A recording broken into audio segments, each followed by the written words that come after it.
दोस्तों, अगर हम आपसे कहें कि इस दुनिया में एक ऐसी जगह है जहां सिर्फ और सिर्फ सोना ही सोना मिलता है, तो उसके बाद आप क्या कहेंगे? अगर आप सोच रहे हैं कि ये सिर्फ एक भ्रम है, तो हम आपकी गलतफहमी को अभी दूर कर देते हैं। दरअसल मिस्र में तूतनखामेन का मकबरा 4 नवंबर 1922 को किंग्स वैली में आर्कियोलॉजिस्ट ने खोजा था। तूतनखामेन के मकबरे के खजाने के साथ साथ कई चीजें भी खोजी गई थी, जिसको न कभी किसी ने देखा था और न कभी सोचा था। जिस कमरे में राजा तूत का ताबूत मिला, वो पूरी तरह से सोने से भरा था। कमरे में सोने के साथ साथ बेशकीमती चीजें भी मिली थी। ये ऐसी चीजें थी दोस्तों, जिसे देखकर आर्कियोलॉजिस्ट हैरान रह गए थे। उनकी आंखों के सामने हजारों साल पहले की चीजें थी, जिसे आखिर कोई कैसे बना सकता था। इन चीजों में राजा तूत का डेथ मास्क, लोहे का चाकू, सोने का सिंहासन और शानदार पेंटिंग्स शामिल थी। आज हम आपको इस वीडियो में सोने से भरी इस जगह के बारे में बताने जा रहे हैं। तो चलिए ज्यादा वक्त ना गवाते हुए आज की वीडियो को शुरू करते हैं। सोने का मास्क। दोस्तों, सबसे पहले हम यहाँ पर मिले हुए राजा के मास्क के बारे में बात करते हैं। तूतनखामेन के मकबरे में राजा का मास्क मिला था। ये यहाँ पर मौजूद सबसे फेमस चीजों में से एक है। ये मास्क दिखने में बहुत ही ज्यादा खूबसूरत है। राजा तूत अपने चेहरे पर ये सोने का मास्क अक्सर अपनी प्रजा के सामने पहनकर निकलते थे। ये मास्क 53 सेंटीमीटर बड़ा है और इसमें कई कीमती पत्थर जड़े हुए हैं। इसका वजन लगभग 10 किलोग्राम है। मकबरे में मिला था चाकू। दोस्तों, इस सोने से बने हुए मास्क के अलावा इस मकबरे में सोने की कई और चीजें मिली थी, लेकिन सोने से बनी हुई चीजों के अलावा यहाँ एक बेशकीमती मेटल मिला था, और वो है लोहा।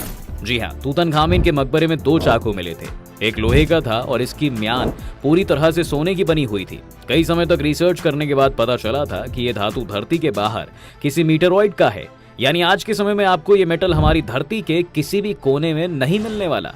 तूतनखामेन के दाएं पैर पर यह चाकू रखा हुआ था। इसके साथ ही एक चाकू मौजूद जो था वो पूरी तरह से सोने से बना हुआ था।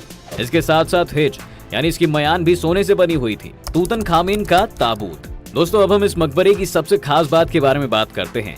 तूतनखामेन का शव 3 ताबूत में रखा हुआ था। एक ताबूत दूसरे ताबूत में बंद था। यूनिवर्सिटी ऑफ मैनचेस्टर के प्रोफेसर जॉयस टेल्सली के मुताबिक ताबूत का वजन 1.23 टन था। ताबूत का वजन और आकार के कारण इसे खोलना काफी मुश्किल हो गया था।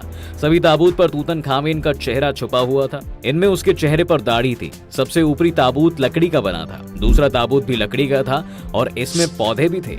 इसी के साथ साथ उसमें सुंदर तरीके से कांच से बने नीले, हरे और लाल रंग से सजाया गया है।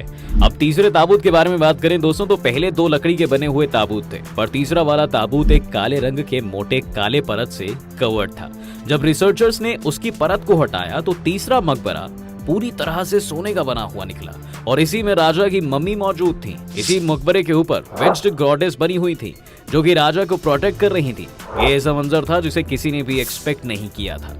तूतनखामेन के मकबरे में मिला रथ। अब आगे बढ़ते हैं तो दोस्तों, तूतनखामेन के मकबरे में 6 रथ भी मिले थे। रिसर्चर्स ने एक रिसर्च में ये खोजा था कि इस पर छाता लगाने की भी एक जगह थी। इस रथ पर बाज का चित्र बना हुआ था। एक इंस्क्रिप्शन में कहा गया है कि बाज सूरज के देवता हॉर्स का रिप्रेजेंट करता है। मकबरे में मिली राजा की पेंटिंग। दोस्तों, अब यहाँ पर मिले आखिरी आइटम के बारे में बात करें तो तूतनखामेन के मकबरे में दीवार पर शानदार पेंटिंग्स मिली थी। इन पेंटिंग्स में से एक में तूतनखामेन और उसकी पत्नी थी। तूतनखामेन की पत्नी का नाम अखेसेनमून था। अखेसेनमून का मकबरा आज तक नहीं खोजा जा सका है, लेकिन ऐसा माना जाता है कि इनकी कब्र की किंग्स वैली में कहीं पर छिपी हुई है। तूतनखामेन का सोने का बेड। तूतनखामेन के मकबरे में लगभग वो सभी चीजें थी दोस्तों, जो एक जिंदा इंसान की काम आ सकती हैं। इसमें से एक बेड भी तूतनखामेन के मकबरे में मिला था। ये लकड़ी से बना है और इसके ऊपर सोना जड़ा गया है। इसी के साथ साथ आपको बता दें कि इस पर गाय का चित्र भी बना है। प्राचीन मिस्र में गायों को कभी कभी फर्टिलिटी की देवी से जोड़ा जाता था। बंदरों की पेंटिंग्स। तूतनखामेन के मकबरे में जानवरों की पेंटिंग्स भी मिली थी दोस्तों। इसमें 6 बबून देखे गए हैं। बबून को दक्षिणी इलाके से मिस्र में इंपोर्ट किया गया था। बबून्स के साथ साथ पेंटिंग्स में कीड़े देखे गए हैं, जिन्हें पुनर्जन्म से जोड़ा जाता है। अगर आप सोच रहे हैं कि ये सभी चीजें इनके मकबरे में क्यों मिली, तो इसका जवाब ये है कि इजिप्ट में एक मान्यता है कि मरने के बाद जब एक बॉडी को दफन किया जाता है तो उसके साथ ऐसी सभी चीजें साथ में छोड़ दी जाती हैं, ताकि जब भी वो अपना अगला जन्म ले उसे वो सभी चीजें काम में आए। खैर, तो ये तो हो गई दोस्तों इनके मकबरे में मिली हुई चीजों की बात। इसी के साथ साथ आपको बता दें कि इजिप्ट में ऐसी और कौन सी मान्यता थी और मम्मी को कैसे दफनाया जाता था। पिरामिड्स में दफन ये मम्मी कई रहस्यों को अपने भीतर समेटे हैं। इसी कड़ी में आज हम जानेंगे इन रहस्यमयी मम्मीज के बारे में, जिन्हें लेकर कई अजीबोगरीब दावे किए जाते हैं। दोस्तों, मिस्र के फराओ को कौन नहीं जानता। ये प्राचीन समय में अपने जीवन का संबंध तितली के साथ जोड़कर देखते थे।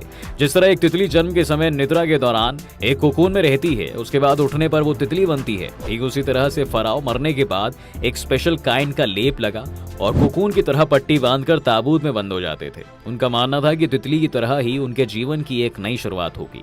आज इजिप्ट की मम्मी विश्व भर में लोकप्रिय हैं। ये मम्मी उन्हीं फराओ की है। फराओ एक टाइटल था जो कि धार्मिक और राजनीतिक नेताओं को दिया जाता था। इनकी लाश को ताबूत में बंद करके पिरामिड में दफनाया जाता था। इसी वजह से मिस्र के कई महान राजाओं और गुरुओं को मम्मीफिकेशन करके रखा गया। मिस्र की सभी मम्मियों को पिरामिड्स में रखा गया था। उस दौरान प्राचीन मिस्र के लोगों का मानना था कि पिरामिड एकमात्र ऐसी जगह है जिसके सभी कोण एक बराबर होते हैं। इस कारण एक खास तरह की ऊर्जा इस क्षेत्र में आती है जो इन मम्मियों को सलामत रखती है। स्थानीय लोगों की माने तो मिस्र के इन पिरामिडों के पास रात के समय कई मम्मियां घूमती हैं। यही नहीं, कई लोग तो इस बात का भी दावा करते हैं कि उन्होंने रात के समय किंग तूतनखामेन की आत्मा को भटकते हुए देखा है।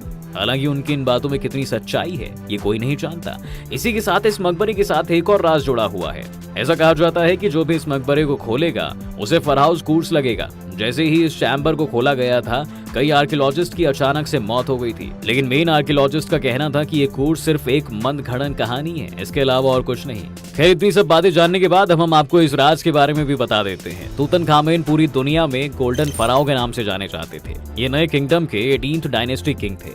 इन्हें 9 साल की उम्र में राजा बना दिया गया था। इसी के साथ इनकी काफी कम उम्र यानी 18 साल में एक मिस्टीरियस वजह से मौत हो गई थी। कई एक्सपर्ट्स इस मामले में अपनी अलग अलग थ्योरी प्रेजेंट करते हैं, जैसे कि चैरियट एक्सीडेंट में मौत, या फिर सर पर किसी वेपन से सर पर अटैक करने की वजह से, या फिर एक हिप्पोपोटामस अटैक की वजह से। पर गौर करने वाली बात यह है कि अगर ये आज इतने जाने जाते हैं तो उसकी वजह है इनका टॉम्ब और ट्रेजर्ड फ्यूनरी कलेक्शन। जी हाँ, इन्हें इनके टॉम्ब में रखकर वैली ऑफ किंग्स में दफनाया गया था।